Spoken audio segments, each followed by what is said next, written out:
করতো আব্দুল কাদের নামের একজন ইমানদার ও সৎ লোক। সে তার স্ত্রী ও সন্তানদের নিয়ে সুখী দিন কাটাচ্ছিল। দেখতে দেখতে রমজানের পবিত্র মাস চলে এলো। চারপাশে রোজা রাখার প্রস্তুতি চলছে। আব্দুল কাদেরের পরিবারেও চলছে রোজার আমেজ। এক পড়ন্ত বিকেলে তার স্ত্রী রেহানা ইফতারের আয়োজন করছে। মা, আজকে তুমি ইফতারে কি কি বানাবে? দেখছিস তো বেগুন, এগুলো দিয়ে বেগুনি বানাবো। ভাবছি আজকে একটু বেশি করে ইফতার বানাবো, হাজার হোক প্রথম রোজা বলে কথা। তাহলে তো খুব ভালো হবে, আমি অনেক অনেক ইফতার খেতে পারবো। ইফতার খেতে আমার কি যে ভালো লাগে। মা, ও মা, বলো না আজকে তুমি আর কি কি বানাবে? সেটা ইফতারের সময় নিজের চোখে দেখতে পারবি। এখন যা, এত বড় মেয়ে হয়েছিস, রোজা রাখার কোনো নাম গন্ধ নেই, আর শুধু ইফতারের খোঁজ করছিস। আচ্ছা ঠিক আছে, যাচ্ছি। কিছুক্ষণ পর তারা মা মেয়ে মিলে টেবিলে ইফতার সাজায় আর আজানের জন্য অপেক্ষা করতে থাকে। বলছিলাম কি মা, আমি তো রোজা নেই, আমি দুটো বেগুনি খাই। কি বলছিস কি আপু, তুই কি না রোজা নেই, তার উপর আবার আমাদের সামনে ইফতার খেতে চেয়েছিস? তোর লজ্জা করছে না? এতগুলো রোজাদার ব্যক্তির সামনে বসে বসে তুই বেগুনি খেতে চাইছিস? মা, আপুকে একদমই বেগুনি দিবে না। প্রতিবার আপুর জন্য ঠিক মতো ইফতার করতে পারি না। মনে আছে গতবার সব ইফতার একাই খেয়ে নিয়েছিল।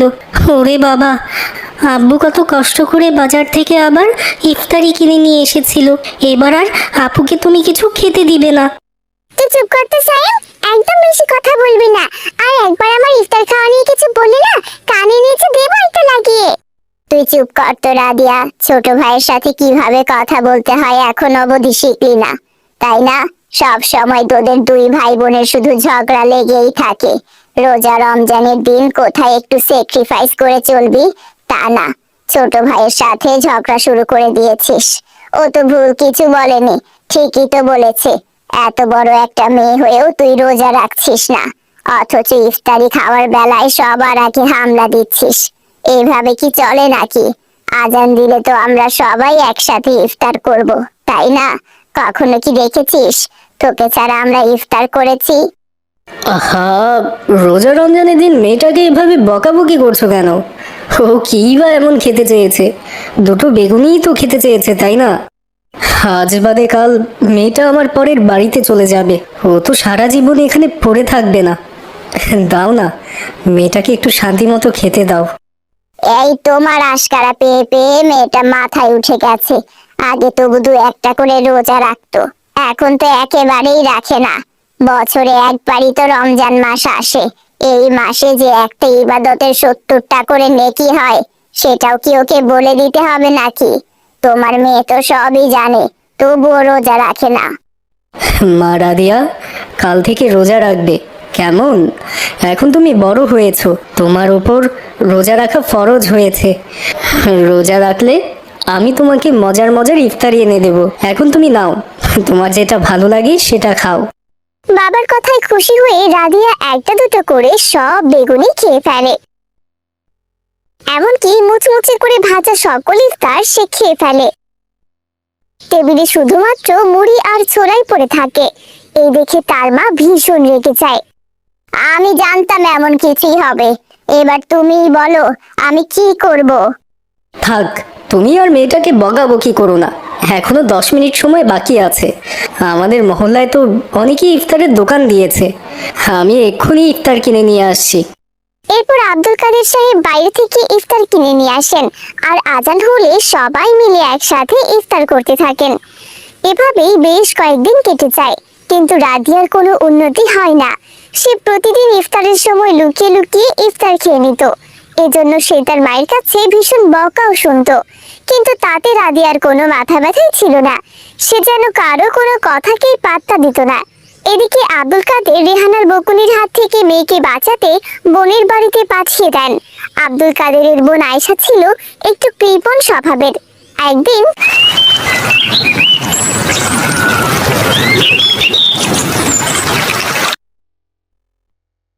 আর দুটো বেগুনি ভাজলে 6টা হয়ে যাবে। ফ্রিজে একটু ছোলা রাখা আছে, এই বেগুনি দিয়ে মাখিয়ে ইফতার রেডি করব। আর একটু শরবত গুলিয়ে রাখবো। আজকের মতো এতটুকু আয়োজনই যথেষ্ট। একে ফুপি, তুমি মাত্র 6টা বেগুনি ভাজলে এইটুকু দিয়ে ইফতার হবে? আর কিছু রান্না করবে না বুঝি? ও মা, কি আবার রান্না করব? কেন ফুপি, রমজানে তো মানুষ কত ইফতার বানায়। বেগুনি, পেঁয়াজু, আলুর চপ, ছোলা, চিকেন চপ, জিলিপি, আরো কত কিছু। আর তুমি কিনা মাত্র 6টা বেগুনি ভাজলে? আমাদের বাড়িতে তো বেশি মানুষ নেই, তুই, আমি আর তোর ফুপা। আর তোর ভাইয়া তো ভাজে পোড়া কিছুই খায় না। আমাদের 3 জনের জন্য 6টা বেগুনি যথেষ্ট। আমরা কেউ ভাজে পোড়া খুব একটা খাই না। খুব সিম্পল ইফতার খেয়ে ভাত খেয়ে নেই। এই বেগুনিগুলো টেবিলে রেখে আয়। এরপর রাদিয়া বেগুনিগুলো টেবিলে রেখে আসে। একটু পর আজান হলে সে তার ফুফা, ফুপি এবং ফুফাতো ভাইয়ের সাথে ইফতার করতে বসে। তবে আজ তার নিজের বাড়ির কথা খুবই মনে পড়ছিল, কারণ তাদের বাড়িতে অনেক রকমের ইফতার হয়, আর এখানে তেমন কোনো ইফতারই নেই। এভাবেই দিনটি কেটে যায়। পরের দিন ইফতারের সময় আবারও আয়েশা বেগুনি ভাজছিলেন। এমন সময় রাদিয়া সেখানে চলে আসে। কি ব্যাপার ফুপি, আজ তুমি এতগুলো ইফতার বানাচ্ছ যে? ও মা, আলুর চপ করেছো, আবার পেঁয়াজও ভেজেছো দেখছি।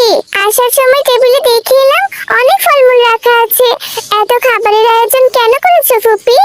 বাড়িতে কি কোনো মেহমান আসবে? হ্যাঁ, আজকে তো শারমিন আপু আর তার জামাই আসবে। ওদেরকে আজকে দাওয়াত করেছি।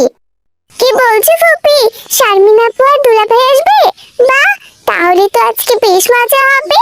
দাঁড়াও ফুপি, আমিও তোমার হাতে হাতে কাজ করে দিচ্ছি। তাহলে তো আমার একটু উপকার হয় রে মা। যা, এই বেগুনি পেঁয়াজগুলো টেবিলে সুন্দর করে গুছিয়ে রাখ। এরপর রাদিয়া তার ফুপির কথা মতো খাবারগুলো টেবিলে রেখে আসে। কিন্তু খাবারের মুচমুচে গন্ধ শুকে রাদিয়া আর থাকতে পারল না। সে চুপে চুপে একটা দুটো করে পেঁয়াজু আর বেগুনি খেতে থাকলো। আজকে তো অনেক খাবার আছে, আমি একটু একটু করে খেতে পারবো। এতগুলো খাবারের মধ্যে একটু খাবার খেলে কি বা হবে? এই বলে রাদিয়া সব খাবার থেকে একটু একটু করে খাবার খেতে থাকে। দেখতে দেখতে সে বেশ কিছু খাবার শেষ করে ফেলে। হায় আল্লাহ, আমি তো বেগুনি, পেঁয়াজ, আলুর চপ সবগুলো শেষ করে ফেলেছি। এখন যদি ফুপি এসে আমাকে জিজ্ঞেস করে এগুলো কোথায় গেল, তাহলে আমি কি জবাব দেব? না না, আমাকে আর এখানে থাকা যাবে না। আমি বরং ঘরে গিয়ে বসে থাকি। এই বলে রাধিয়া ঘরে গিয়ে বসে থাকে। কিছুক্ষণ পরে তার ফুপি খাবার টেবিলে এসে দেখেন অর্ধেকের বেশি খাবার টেবিল থেকে একেবারে উধাও হয়ে গেছে। এই দেখে তো আয়েশা ভীষণ রেগে যান। এই, এতগুলো খাবার এখান থেকে কোথায় গেল? রাদিয়া, রাদিয়া, এই মেয়েটা আবার কোথায় গেল? রাদিয়া! এই রে, ফুপি আমাকে ডাকছে। আমি মনে হয় ধরা পড়ে গেলাম। সবার সামনে আজ আমার মান সম্মানটা ধুলো মিশে যাবে। কি হয়েছে ফুপি, তুমি আমাকে ডাকছো কেন? হ্যাঁ, তোকে তো তখন বললাম ইফতারগুলো টেবিলে রেখে আসতে। কোথায় রেখেছিস তুই? কেন ফুপি, আমি তো সব খাবার টেবিলে রেখেছি। কোথায়? টেবিলে তো অর্ধেক খাবারই দেখতে পাচ্ছি না। কোথায় গেল এতগুলো খাবার? আমার মনে হয় কি ফুপি, খাবারগুলো হয়তো বিড়াল খেয়ে নিয়েছে। তা না হলে আমি টেবিলের উপর খাবারগুলো রেখেই ঘরে গিয়েছিলাম। এক মুহূর্তের মধ্যে খাবারগুলো কিনা হাওয়া হয়ে গেল। এটা নিশ্চয়ই কোনো বিড়ালের কাজ হবে। এতদিন তো জানতাম বিড়াল মাছ মাংস খায়, কিন্তু এখন তো দেখছি বিড়াল ইফতারও খায়। এবার কি হবে? মেয়ে জামাই আসলে ওদেরকে কি খেতে দেব আমি? হায় আল্লাহ, লজ্জায় মাথা কাটা যাবে আমার। এদিকে তো সময় নেই যে নতুন করে আবার সবকিছু রেডি করব। তাদের এসব চিৎকার চেঁচামেচি শুনে সেখানে রাদিয়ার ফুফা চলে আসে। তখন আয়েশা তার স্বামীকে সবকিছু খুলে বলেন। রাদিয়ার ফুফা এসব কথা বলতে না বলতে সেখানে তার মেয়ে ও জামাই চলে আসে। আসসালামু আলাইকুম আম্মা। ওয়ালাইকুম আসসালাম। এসো বাবা, ভেতরে এসো। আয় মা, বস তোরা। আয়েশা মনের দুঃখ লুকিয়ে মেয়ে ও জামাইয়ের সাথে কথা বলতে থাকেন। এদিকে রাদিয়া মনে মনে ভীষণ লজ্জিত হয়। সে ভাবতে থাকে, আমি আর কখনো এভাবে লুকিয়ে কিছু খাবো না। আজ আমার জন্য ফুপির আজ আমার জন্য ফুপির এত বড় সমস্যা হলো। আমি যদি লোভ সামলে কিছু না খেতাম তাহলে আজ ফুপি এত কষ্ট পেতেন না। এভাবে আমি অনেক খাবার খেয়েছি। আমি জানি আমার অনেক অনেক পাপ হয়েছে, কিন্তু আজ থেকে আর না। আমাকে এখন থেকে সত্যি সত্যি রোজা রাখতে হবে। হে আল্লাহ, আপনি আমার ভুলগুলোকে ক্ষমা করে দিন। আমি রমজান মাস পেয়েও কিনা রোজা রাখতে পারিনি। আমার মধ্যে হতভাগী আর দ্বিতীয়টি নেই। তবে আজ থেকে আমি সবগুলো রোজা করব আর তওবা করে আল্লাহ তাআলার রাস্তায় ফিরে আসব ইনশাআল্লাহ। এভাবে রাদিয়া অনুশোচনায় ডুবে যায়। তখনই কালু নামের এক লোক ইফতার নিয়ে আসে। এরপর সবাই মিলে টেবিলে বসে পড়ে আর আজান হলে সবাই ইফতারের দোয়া পড়ে ইফতার করতে থাকে। এভাবেই সেই দিনটি কেটে যায়। পরের দিন থেকে রাদিয়া রোজা রাখা শুরু করে। আজকে তার কাছে সবকিছু যেন নতুনের মতো লাগছে। সে যেন নতুন করে রোজার মাহাত্ম্য সম্পর্কে পরিচিত হয়েছে। আজ ইফতারে অনেক আয়োজন করা হয়েছে, কিন্তু রাদিয়া তার জিহ্বাকে আল্লাহ তাআলার জন্য নিয়ন্ত্রণ করে নিয়েছে। প্রথমবারের মতো রাদিয়া রোজার গুরুত্ব বুঝতে পারে। সে উপলব্ধি করে এই রোজার সওয়াব হিসেবে আল্লাহ তাআলা তাকে রায়্যান দরজা দিয়ে জান্নাতে প্রবেশ করাবেন। জান্নাত লাভের আশায় সে তার সকল লোভ লালসা ত্যাগ করে হ্যালো বন্ধুরা, আজকে আমাদের ভিডিওটি আপনাদের কেমন লেগেছে?